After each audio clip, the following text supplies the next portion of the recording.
Assalamualaikum teman-teman, welcome back to Second Line Channel. Pada video kali ini saya akan mencoba membahas hubungan antara jin dan pesugihan yang dilakukan oleh manusia-manusia yang bekerja sama dengan jin ya. Bagaimanakah asal-usul masalah pesugihan ini ya?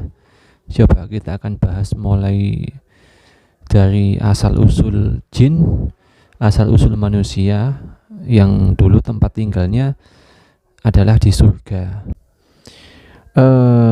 Dahulu di surga itu sebelum diciptakan Adam ya, itu sebenarnya penghuninya sudah ada, yaitu para malaikat dan satu lagi yaitu Azazil.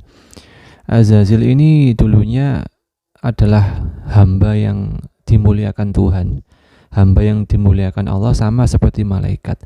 Tapi Allah kemudian maha tahu ya, Allah melihat bibit-bibit kesombongan di dalam Azazil ini, makanya Allah menguji Azazil ini beserta malaikat ya dengan menciptakan makhluk yang terbuat dari tanah, yaitu Adam ya. Jadi kemudian setelah Allah menciptakan Adam yang terbuat dari tanah ya, kemudian Allah memerintahkan malaikat beserta Azazil untuk sujud ya kepada Adam sebagai penghormatan. Tapi apa yang terjadi, para malaikat sujud dan kemudian Azazil atau iblis ini menolak untuk bersujud kepada Adam dengan alasan bahwa Adam terbuat dari tanah, yaitu bahan yang nilainya lebih rendah daripada dirinya, yaitu yang terbuat dari api gitu. Pada surat Al-Baqarah disebutkan wa idz qulna lil malaikati isjudu li adama fasajadu illa iblis aba wastakbar. Jadi kesombongan itu muncul saat Azazil disuruh untuk merendahkan hatinya untuk bersujud kepada Adam. Nah, terbukti bahwa bibit-bibit kesombongan di dalam diri Azazil itu muncul ketika diuji oleh Tuhan dengan cara Tuhan menciptakan makhluk yang dinilai rendah oleh Azazil tadi. Nah, akibat si Azazil ini tidak mau sujud ya, tidak mau mengikuti perintah Tuhan, makanya Tuhan mengutuk Azazil ini atau iblis ini, dan iblis kemudian muncul dendam ya kepada Adam ya, kepada Nabi Adam, dan kemudian iblis menggoda Nabi Adam untuk memakan buah khuldi yang mengakibatkan Nabi Adam beserta Siti Hawa diusir dari surga dan diturunkan ke bumi.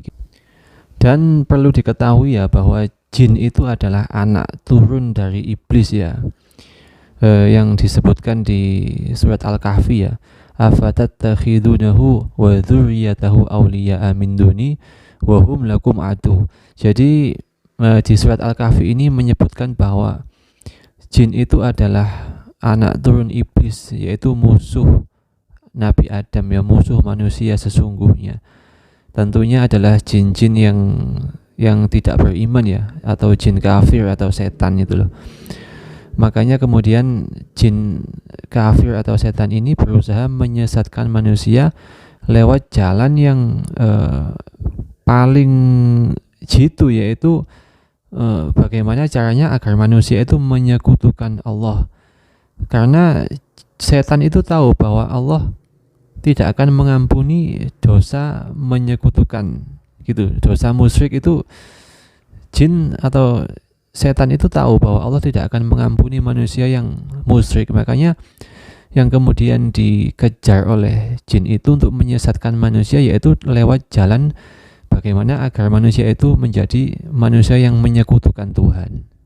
Nah, dalam hal ini setan itu melihat celah kelemahan manusia yang cinta dunia, yang mengejar kekayaan harta benda, makanya setan kemudian menawarkan kerjasama, yaitu yang disebutkan dalam surat Jin ya, ayat 6, wa annahu kana rijalun minal insi ya'uduna birijali minal jinni fazaduhum rohaqo, yaitu manusia-manusia itu meminta pertolongan kepada jin ya, untuk kemudian dibantu masalah kekayaan, masalah ketampanan, kecantikan, masalah kekebalan dan lain sebagainya.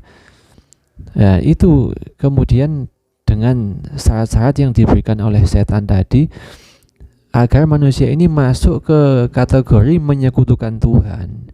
Jadi manusia tidak lagi bertauhid kepada Allah, tapi mempunyai tandingan-tandingan, yaitu setan-setan tadi sebagai aulianya manusia, sebagai pemimpin manusia tadi.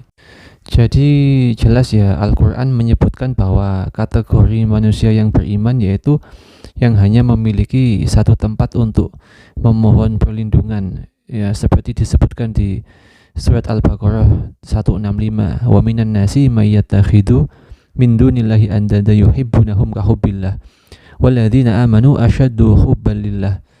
Jadi orang yang beriman yaitu yang sangat cinta kepada Allah, yang tidak memiliki tandingan sesembahan selain Allah. Nah, setelah kemudian setan tahu bahwa kelemahan manusia adalah cinta dunia, makanya setan ini menawarkan kerjasama, tapi dengan syarat-syarat yang kemudian bertentangan dengan hukum Allah, agar manusia itu terjerumus. Jadi manusia itu diberikan pilihan ya, memilih dunia dengan mudah, tapi kemudian beresiko untuk kemudian di akhiratnya masuk neraka bersama setan tadi, atau memilih tegak lurus kepada tauhid meskipun hidupnya mungkin kekurangan ya, mungkin kehidupannya susah, tapi di akhirat nanti dia akan mendapatkan keselamatan. Makanya pondasi keimanan atau pondasi ketauhidan bagi manusia ini sangat penting ya.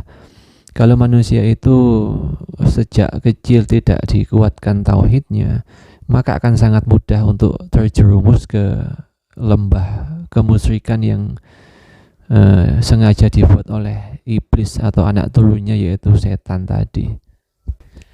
Jadi biasanya setan yang kemudian bekerja sama dengan dukun itu memberikan syarat kepada manusia yang menginginkan pesugihan, yaitu dengan misalnya disuruh melakukan ritual ini dan itu, mungkin puasa atau ritual mandi di mana, ritual bertapa yang kemudian nggak boleh sholat dan lain sebagainya, yang kemudian pada akhirnya manusia itu ya tersesat gitu men.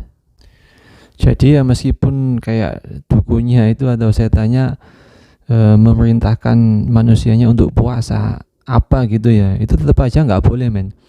Soalnya ibadah itu bernilai ibadah jika itu diperintahkan oleh Allah gitu loh. Contohnya misalkan kayak puasa yang memang diperintahkan Allah, misalkan puasa Ramadan, puasa Senin Kamis, puasa Daud gitu.